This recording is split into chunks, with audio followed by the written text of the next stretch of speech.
Hello ka-property! Good day and good afternoon everyone sa mga interested mag-abil ng aming hulugang lote dito sa North Sagaray, Bulacan, Barangay Tigbi po ang nakakasakop. So nandito po tayo for update sa ating mga investor at mga mag-i-invest pa. So ngayon po ipapakita ko yung ginagawang main road po. Ayan. So nakatutok po yan sa Barangay Road ng Kay Fiscal going to Quirino Highway ng North Sagaray. At malapit din po tayo sa barangay ng Tigbi at school. So ito po ay main road, tong ating tinututukan na ito na naumpisahan na nga pong maglagay ng mga ganitong panambak. So yan po ay para makapasok yung mga sasakyan ng ating mga client at start pa lang naman po ito. So 3 years pa ang ating site development. Yan, kung nagtatanong po kayo kung kailan po ang start ng development, 3 years after 3 years pa po ang starting ng development. So ito nga po ay para lamang makapasok ang mga sasakyan ng ating client. So hanggang dito pa lang siya. At yan po ang 10 meters wide ng ating main road. So yan nga, marami pong nakapag-avail na at ang available natin ay nando na sa bandang dulo. So dito po meron po tayong isang nakapag-avail sa bandang part ng ito nga ng pinaka prime lot. So yun po, may kubo-kubo na po sila dyan, marami nang nakapagpatayo, ang gaganda. Yan o. So nakapag-start na po sila ng down payment, nakapag-contract na, at yung iba nga po ay mga naglilinis pa, nagbabakod lang. Yan. So papasukin po natin doon sa ating area. At may mga available pa po tayo, konting available na lang po ito. So marami pong nakapag-avail at hanggang dito pa lang nga yung na i-start na road. Yun, marami na pong nagbabakod doon. Ayan po, bali nandito na tayo sa part ng block 4. Ito po yung block 4. Dito po yung start ng pwedeng pumasok doon yung sasakyan. Yan, ito meron yung, pero matigas naman po yung part na yan. So dito po nakakapasok po yung mga sasakyan naman, pwede naman yung ipasok. Tsaka yan, nakakapag-deliver ng mga materyales. So ngayon marami pong client din na mga nagtitripping at nagbabako din. Yan, siguro nandito yung client natin. Alam ko papunta rin sila. Yan po. Mga nakapagbabakod na sila, ang gaganda. Maglalagay na rin ang kanilang kubo. Napakaganda ng location ng Tigbi na ito dahil nga nakakapasok ang sa sasakyan at materyales, hindi mahirap magpabakod.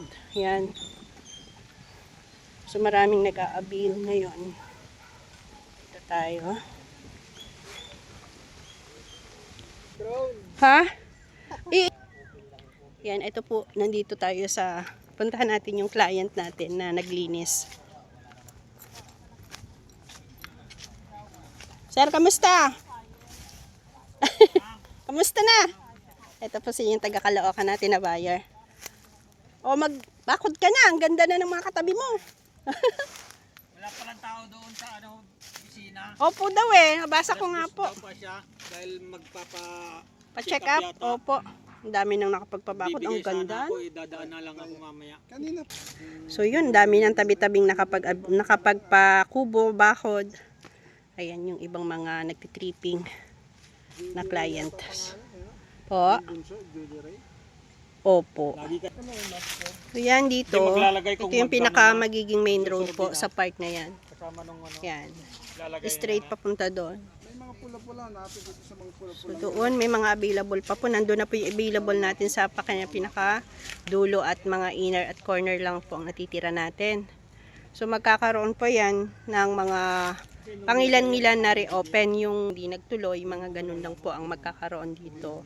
Kapag ka dito po sa mga bungad ang gusto ninyo. Kapag ka ganun naman po at gusto nyo nang nasa unahan lang, magiging maaga po tayo sa inyong reservation at down payment. Kailangan mabilis kang mag-decide para mag-reserve.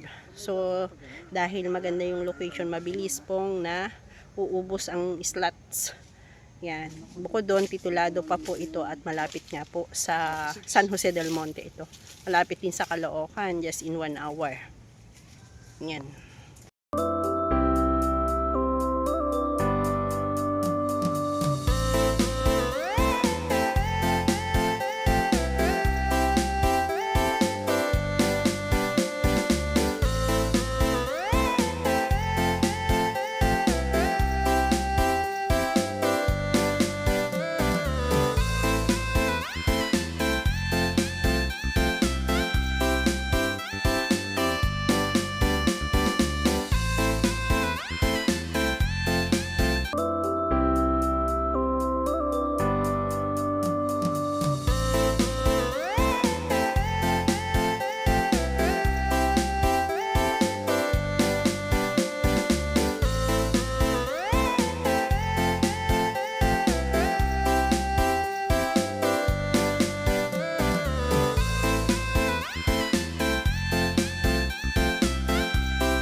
Wala, na-locate na. Babalik ako, may tripping.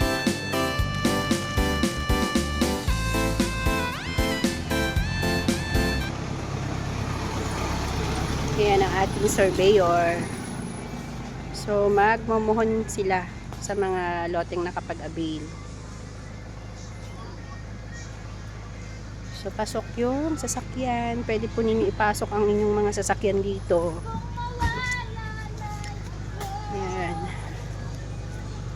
Yung iba po nakapagpatayo na ng mga kanya-kanyang kubo, like noon. Yan. Kapag po nakapag-down payment kayo, pwede na ninyong bakudan at lagyan ng temporary kubo. Yung iba po mga binibili na ready to ilalagay na lang ang kubo. Ito naman, sariling gawa nila yan. So, nakapagbakod na sila. Uwi muna tayo. Start na ng pagmumuhon ang ating surveyor. Po tayong available na limited lots na lang po dito. So, kung interested po kayo, wag na po ninyong patagalin yung inyong pag-avail. Sayang po yung panahon at araw na dumaraan kasi mabilis lang naman po itong nasusold out. So habang may available tayo, as may access naman po tayo ng sasakyan at matigas dinadaanan, wag lang po malakas ang ulan. Yan. Pero ngayon naman po as mag-iinit na, so madali kayong makakapagpasok ng materyales. At sa bandang unahan doon, marami nang nakapagpakubo.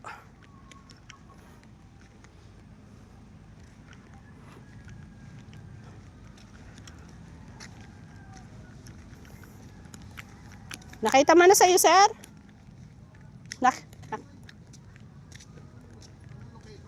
Ayan na po. Yan na po yung surveyor. Titingnan po kung saan po mag-start. Uwi muna tayo. Magla-lunch. Malapit lang po ito sa San Jose del Monte. Yan. Bye-bye.